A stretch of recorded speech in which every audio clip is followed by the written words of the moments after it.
Okay everyone, I've got a blank document open here and we're going to make the maple leaf color wheel. I've got a maple leaf cut out in a separate document and I'm going to drag that maple leaf and put it up into the original blank document.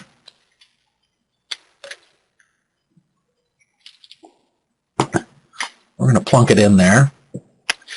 And at this point I'm going to put in some guides so I know where the horizontal and vertical centers of this document are. I'm using 50% on the vertical and 50% on the horizontal, which will give me the center of the document.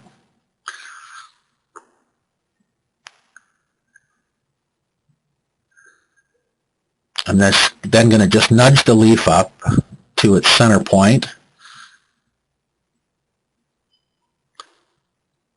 And then I'm going to scale it down to where I decide that's about right.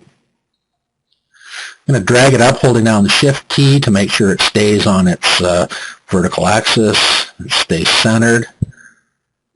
I'm then going to desaturate the maple leaf. This will allow us to apply our own colors to each separate leaf. I've then duplicated the leaf. And now I'm going to transform, and I'm going to grab the center of the leaf and bring it down so that it's centering in the document. I'm then going to make a 30% rotation,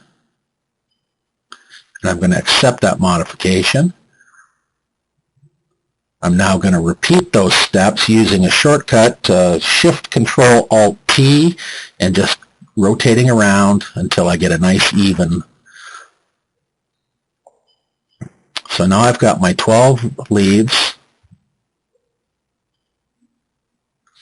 I'm going to go to the first leaf, and I'm going to add some color. I'm going to do a layer style and add an overlay color. The color has already been dialed in. I'm going to select Overlay. I'm going to hit OK. Accept that.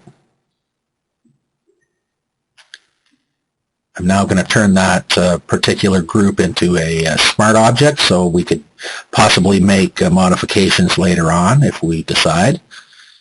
And now, through the magic of video editing, we'll color the rest of the leaves, doing the same method that I did to the first layer. You didn't want to watch me do that. Now I'm taking all those layers and creating them into a group. And now I'm going to write a little bit of an action for our next steps.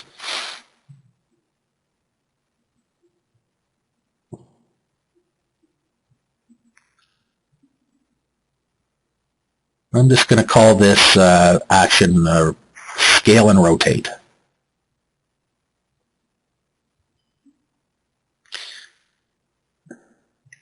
And then for the actual action itself, I'm going to call 90 and 15, meaning I'm going to scale it down by to 90%, and I'm going to rotate it 15%.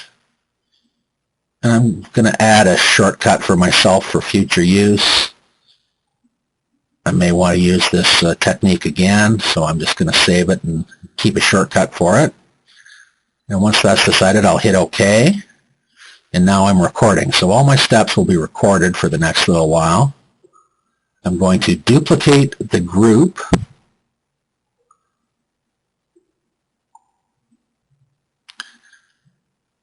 And now I'm going to go to the free transform. And I'm going to hit the link to make sure that when I hit 90% that both horizontal and vertical. And now I'm going to rotate it by 15%. I'm going to accept the modification. And I'm going to stop my action. Those are all the steps I need to complete the color wheel. Now I go back to the top of the action and play it again. Hit go, go, and the wheel starts to come in. Each separate layer. Each group is being downsized to 90% and rotated at 15 degrees. Now I could go on and on forever. I'll never hit a center. I'll never fill it in completely because it's constantly getting smaller. But I go as far as I decide I need to.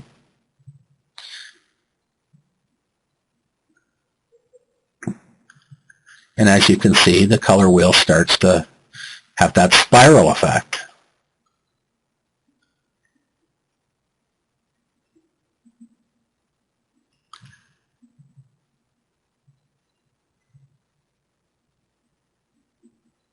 And that's really it. There's your full screen. I should probably get rid of the guides, I would imagine. There you go, and we'll get rid of that bounding box, and there you have it.